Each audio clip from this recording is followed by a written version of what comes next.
ओम शांति। 5/1/21 की साकार वाणी। बाबा बोले, मीठे बच्चे, तुम्हारे मुख से कभी भी हे ईश्वर, हे बाबा शब्द नहीं निकलना चाहिए। ये तो भक्ति मार्ग की प्रैक्टिस है। प्रश्न, तुम बच्चे सफेद ड्रेस पसंद क्यों करते हो? ये किस बात का प्रतीक है? उत्तर, अभी तुम इस पुरानी दुनिया से जीते जी मर चुके हो, इसलिए तुम्हें सफेद ड्रेस पसंद है। ये सफेद ड्रेस मौत को सिद्ध करता है। जब कोई मरता है तो उस पर भी सफेद कपड़ा डालते हैं। तुम बच्चे भी अभी मरजीवा बने हो। ओम शांति। रूहानी बाप बैठ बच्चों को समझाते हैं। रूहानी अक्षर ना कहे, सिर्फ बाप कहे तो भी ठीक है। बाप बैठ बच्चों को समझाते हैं। सब अपने को भाई भाई तो कहते ही है, तो बाप बैठ समझाते हैं बच्चों को। सभी को तो नहीं समझाते होंगे, सब अपने को भाई भाई कहते ही है। गीता में लिखा हुआ है भगवानुवाच। अब भगवानुवाच किसके प्रति? भगवान के हैं सब बच्चे। वो बाप है तो भगवान के बच्चे सब ब्रदर्स है। भगवान ने ही समझाया होगा, राजयोग सिखाया होगा। अभी तुम्हारी बुद्धि का ताला खुला हुआ है। दुनिया में और किसी के भी ऐसे ख्यालात नहीं चल सकते। जिन जिन को संदेश मिलता जाएगा वो स्कूल में आते जाएंगे, पढ़ते जाएंगे, समझेंगे। प्रदर्शनी तो देखी, अब जाकर कुछ ज्यादा सुने।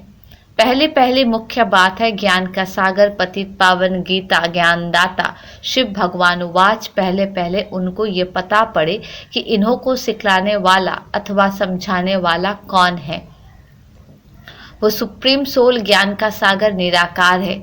वो तो है ही सत्य, ट्रुथ। वो सत्य ही बताएंगे, फिर उसमें और कोई प्रश्न उठ नहीं सकता। पहले पहले तो इस पर समझाना है। हमको परम पिता परमात्मा ब्रह्मा द्वारा राजयोग सिखलाते हैं।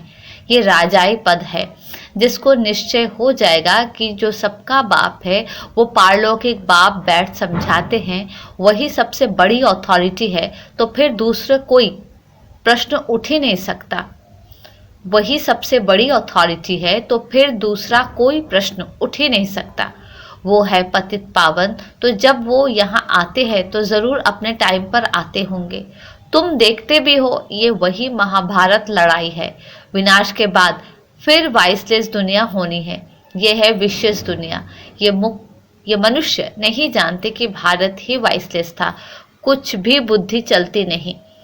गोदरेज का ताला लगा हुआ है, उसकी चाबी एक बाप के पास ही है, इसलिए उनको ही ज्ञानदाता दिव्य चक्षु विधाता कहा जाता है। ज्ञान का तीसरा नेत्र देते हैं। ये किसको पता नहीं है कि तुमको पढ़ाने वाला कौन है। दादा समझ लेते हैं तब टीका करते हैं, कुछ न कुछ बोलते हैं।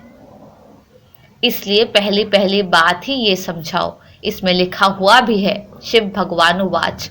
वो तो है ही ट्रुथ। बाप समझाते हैं, मैं पतित पावन शिव हूँ, मैं परम धाम से आया हूँ इन सालिग्रामों को पढ़ाने। बाप है ही नॉलेजफुल। सृष्टि के आदि मध्य अंत का राज समझाते हैं। ये शिक्षा अभी तुमको ही बेहद के बाप से मिल रही है। वही सृष्टि के रचयिता है, पतित सृष्टि को पावन बनाने वाले हैं। बुलाते भी है, हे पतित पावनाओ, तो पहले पहले उसका ही परिचय देना है। उस परम पिता परमात्मा के साथ आपका क्या संबंध है? वो है ही सत्य। नर से नारायण बनने की सत्य नॉलेज देते हैं। बच्चे जानते हैं बाप सत्य है, बाप ही सचखंड बनाते हैं। तुम नर से नारायण बनते यहाँ आते हो। तुम नर से नारायण बनने यहाँ आते हो। बैरिस्टर पास जाएंगे तो समझेंगे हम बैरिस्टर बनने आए हैं। अभी तुमको निश्चय है कि हमें भगवान पढ़ाते हैं। कई निश्चय करते भी है, फिर संशय बुद्धि हो जाते हैं तो उनको सब मनुष्य कहते हैं, तुम तो कहते थे भगवान पढ़ाते हैं, फिर भगवान को छोड़ क्यों आए हो? संशय आने से ही भागंती हो जाते हैं, कोई ना कोई विकर्म करते हैं। भगवान उवाच, काम महाशत्रु है। इन पर जीत पाने से ही तुम जगत जीत बनेंगे। जो पावन बनेंगे वही पावन दुनिया में चलेंगे। यहाँ है ही राजयोग की बात। तुम जाकर वहाँ राजाई करेंगे। बाकी जो भी आत्माएं हैं वो अपने हिसाब किताब चुकतू कर वापस अपने घर चली जाएंगे। यह कयामत का समय है। अब यह बुद्धि कहती है सतयुग की स्थापना जरूर होनी है। पावन दुनिया सतयुग को कहा जाता है। बाकी सब मुक्ति धाम में चले जाएंगे। उनको फिर अपना पाठ रिपीट करना है। तुम भी अपना पुरुषार्थ करते रहते हो। पावन वन और पावन दुनिया का मालिक बनने के लिए मालिक तो सब अपने को समझेंगे ना, प्रजा भी मालिक है। अभी प्रजा भी कहती है ना हमारा भारत, बड़े से बड़े मनुष्य सन्यासी आदि भी कहते हमारा भारत। तुम समझते हो इस समय भारत में सभी नरकवासी है। अभी हम स्वर्गवासी बनने के लिए ये राजयोग सीख रहे हैं। सब तो स्वर्गवासी नहीं बनेंगे, ये अभी ज्ञान आया है। अभी लोग जो सुनाते हैं शास्त्र सुनाते हैं, वो लोग जो सुनाते हैं शास्त्र सुनाते हैं, वो है शास्त्रों की अथॉरिटी। बाप कहते हैं ये भक्ति मार्ग के वेद शास्त्र आदि सब पढ़ने से सीढ़ी नीचे उतरते जाते हैं, ये सब है भक्ति मार्ग। बाप कहते हैं जब भक्ति मार्ग पूरा होगा तभी मैं आऊँगा, मुझे ही आकर सब भक्तों को भक्ति का फल देना है। मेजॉरिटी तो भक्तों की ही है, सब पुकारते रहते हैं ना हे गॉड फादर। भक्तों के मुख से ओ गॉड फादर, हे भगवान जरूर निकलेगा। अब भक्ति और ज्ञान में तो फर्क है। तुम्हारे मुख से कभी हे ईश्वर हे भगवान ये अक्षर नहीं निकलेंगे। मनुष्य को तो ये आधा कल्प की प्रैक्टिस पड़ी हुई है। तुम जानते हो वो तो हमारा बाप है, तुमको हे बाबा थोड़ी करना है। बाप से तो तुमको वर्षा लेना है। पहले तो ये निश्चय है हम बाप से वर्षा लेते हैं। बाप बच्चों को वर्षा लेने का अधिकारी बनाते हैं। ये तो सच्चा बाप है ना। बाप जानते हैं ये हमारे बच्चे हैं जिन्हों को हम ज्ञान अमृत पिलाए, ज्ञान चिता पर बिठाए, घोर नींद से जगाए स्वर्ग में ले जाता हूँ। बाप ने समझाया है आत्माएं वहाँ शांति धाम और सुख धाम में रहती हैं। सुख धाम को कहा जाता है वाइसलेस वर्ल्ड, संपूर्ण निर्विकारी देवताएं हैं ना, और वो है स्वीट होम। तुम जान गए हो कि हमारा होम वो है। हम एक्टर्स उस शांति धाम से आते हैं यहाँ पार्ट बजाने। हम आत्माएं यहाँ के रहवासी नहीं हैं, वो एक्टर्स यहाँ के रहवासी होते हैं, सिर्फ घर से आकर ड्रेस बदलकर पार्ट बजाते हैं। तुम तो समझते हो हमारा घर शांति धाम है, वहाँ हम फिर वापस जाते हैं। जब सभी एक्टर स्टेज पर आ जाते हैं तब फिर बाप आकर सभी को ले जाएंगे, इसलिए उनको लिबरेटर गाइड भी कहा जाता है। दुख हरता सुख करता है, तो इतने सब मनुष्य कहाँ जाएंगे? विचार करो, पतित पावन को बुलाते हैं किस लिए? अपनी मौत के लिए। दुख की दुनिया में रहने नहीं चाहते, इसलिए कहते हैं घर चलो। ये सब मुक्ति को ही मानने वाले हैं। भारत का प्राचीन राजयोग भी कितना मशहूर है, विलायत में भी जाते हैं प्राचीन राजयोग सिखलाने। वास्तव में हठ योगी तो राजयोग जानते ही नहीं, उन्हों का योग ही रॉन्ग है, इसलिए तुम्हें जाकर सच्चा राजयोग सिखाना है। मनुष्य को सन्यासियों की कफनी देख उन्हों को कितना मान देते हैं। बौद्ध धर्म में भी सन्यासियों को कफनी पहनी हुई देख उनको मानते हैं। सन्यासी तो बाद में होते हैं। बौद्ध धर्म में भी शुरू में कोई सन्यासी नहीं होते हैं। जब पाप बढ़ता है बौद्ध धर्म में सब सन्यास धर्म स्थापना होता है। बौद्ध धर्म में तब सन्यास धर्म स्थापना होता है। शुरू में तो वो आत्माएं ऊपर से आती हैं, उनकी संख्या आती है। शुरू में सन्यास सिखलाकर क्या करेंगे? सन्यास होता है बाद में। ये भी यहाँ से कॉपी करते हैं। क्रिश्चियन में भी बहुत है जो सन्यासियों का मान रखते हैं। कफनी की जो पहरवाइश है वो हठयोगियों की है। तुमको तो घर बार छोड़ना नहीं है, ना कोई सफ़ेद कपड़े का बंधन है, परंतु सफ़ेद अच्छा है। तुम भट्टी में रहे हो तो ड्रेस भी ये हो गई है। आजकल सफ़ेद बहुत पसंद करते हैं। मनुष्य मरते हैं तो भी सफ़ेद चादर डालते हैं। तुम भी अभी मर्जीवा बने हो तो सफ़ेद ड्रेस अच्छी है। तो पहले कोई को भी बाप का परिचय देना है। दो बाप है, ये बातें समझाने में टाइम लेते हैं। प्रदर्शनी में इतना समझा नहीं सकेंगे। सतयुग में होता है एक बाप, इस समय तुमको तीन बाप है, क्योंकि भगवान आते हैं प्रजापिता ब्रह्मा के तन में। वो भी तो बाप है सबका, लौकिक बाप भी है। अच्छा, अब तीनों बाप से ऊंच वर्षा किसका? निराकार बाप वर्षा कैसे दे? वो फिर देते हैं ब्रह्मा द्वारा।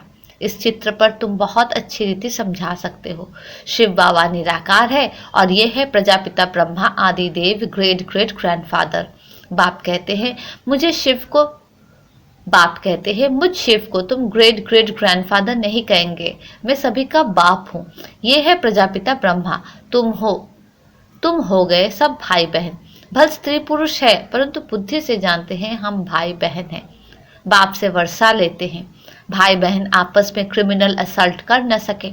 अगर दोनों की आपस में विकारी दृष्टि खींचती है तो फिर गिर पड़ते हैं, बाप को भूल जाते हैं। बाप कहते हैं, तुम हमारा बच्चा बन फिर मुंह काला करते हो। बेहद का बाप बच्चों को बैठ समझाते हैं, तुमको ये नशा चढ़ा हुआ है, जानते हो गृहस्थ व्यवहार में भी रहना है, लौकिक संबंधियों को भी मुंह देना है, तोड़ निभाना है। लौकिक बाप को तो तुम बाप कहेंगे ना, उनको तो तुम भाई नहीं कह सकते हो। ऑर्डिनरी वे में बाप को बाप ही कहेंगे। बुद्धि में है ये हमारी लौकिक बाप है, ज्ञान तो है ना, ये ज्ञान बड़ा विचित्र है। आजकल करके नाम भी ले लेते हैं, परंतु कोई विजिटर आदि बाहर के आदमी के सामने भाई कह दो तो वो समझेंगे इनका माथा खराब हुआ है।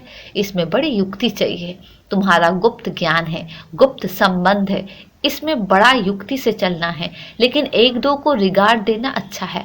लौकिक से भी तोड़ निभाना है, बुद्धि चली जानी चाहिए ऊपर। हम बाबा से वर्षा ले रहे हैं, बाकी चाचे की चाचा, बाप को बाप कहना, बाकी चाचे को चाचा, बाप को बाप कहना पड़ेगा। जो बीके नहीं बने हैं तो भाई बहन बन नहीं, जो बीके नहीं बने हैं तो वो भाई बहन नहीं समझेंगे। जो ब्रह्मा कुमार कुमारियां बने हैं वही इन बातों को समझेंगे, बाहर वाले तो पहले सुनकर चमकेंगे। इसमें समझने की बड़ी अच्छी बुद्धि चाहिए। बाप तुम बच्चों की विशाल बुद्धि बनाते हैं। तुम पहले हद की बुद्धि में थे, अब बुद्धि चली जाती है बेहद में। हमारा वो बेहद का बाप है। ये सब हमारे भाई बहन हैं। बाकी संबंध में तो बहू को बहू, सासू को सासू ही कहेंगे, बहन थोड़ी कहेंगे। आते तो दोनों हैं, घर में रहते भी बड़ी युक्ति से चलना होगा। लोक संग्रह को भी देखना पड़ता है, नहीं तो वो लोग कहेंगे ये पति को भाई, सासू को बहन कह देते, ये क्या सीखते हैं। ये ज्ञान की बातें तो तुम ही जानो और न जाने कोई। कहते हैं ना, तुम्हारी गत मत तुम ही जानो।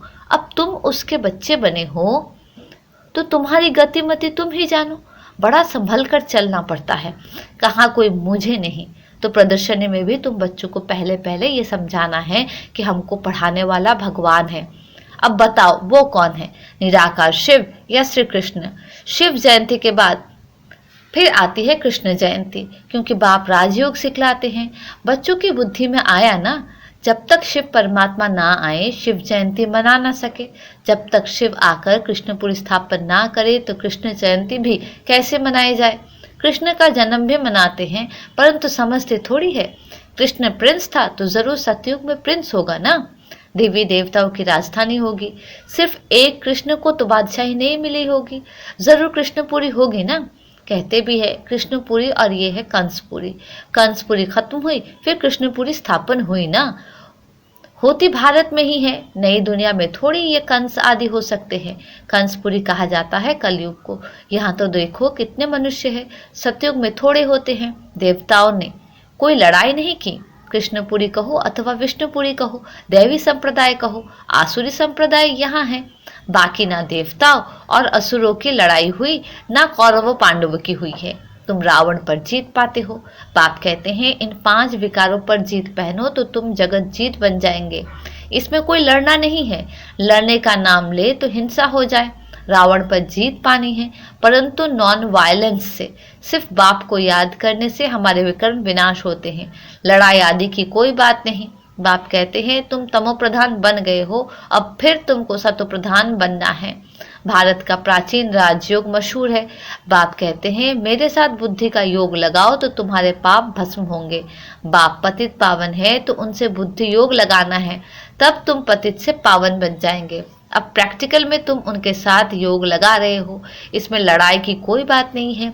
जो अच्छी रीति पढ़ेंगे और बाप के साथ योग लगाएंगे वही बाप से वर्षा पाएंगे। अच्छा, मीठे मीठे से खिलते बच्चों प्रति माता पिता बाप दादा का याद प्यार गुड मॉर्निंग। रूहानी बाप के रूहानी बच्चों को नमस्ते। हम रूहानी बच्चों की रूहानी बाप को नमस्ते नमस्ते नमस्ते। धारणा के लिए मुख्य सार, पहली पॉइंट, भाई भाई की दृष्टि का अभ्यास करते हुए लौकिक बंधनों से तोड़ निभाना है, बड़ी युक्ति से चलना है। विकारी दृष्टि बिल्कुल नहीं जानी चाहिए। कयामत के समय संपूर्ण पावन बनना है। दूसरी पॉइंट, बाप से पूरा वर्षा लेने के लिए अच्छी रीति पढ़ाई करनी है और पतित पावन बाप से योग लगाकर पावन बनना है। वरदान, कमजोरियों को फुल स्टॉप देकर अपने संपन्न स्वरूप को प्रख्यात करने वाले साक्षात्कार मूर्त भव। विश्व आपके कल पहले वाले संपन्न स्वरूप पूज्य स्वरूप का सिमरन कर रही है, इसलिए अब अपने संपन्न स्वरूप को प्रैक्टिकल में प्रख्यात करो। बीती हुई कमजोरियों को फुल स्टॉप लगाओ। दृढ़ संकल्प द्वारा पुराने संस्कार स्वभाव को समाप्त करो। दूसरों की कमजोरी की नकल मत करो। अवगुण धारण करने वाली बुद्धि का नाश करो। दिव्य गुण धारण करने वाली सतोप्रधान बुद्धि धारण करो, तब साक्षात्कार मूर्त बनेंगे। स्लोगन: अपने अनादि और आदि गुणों को स्मृति में रख उन्हें स्वरूप में लाओ। अच्छा, ओम शांति।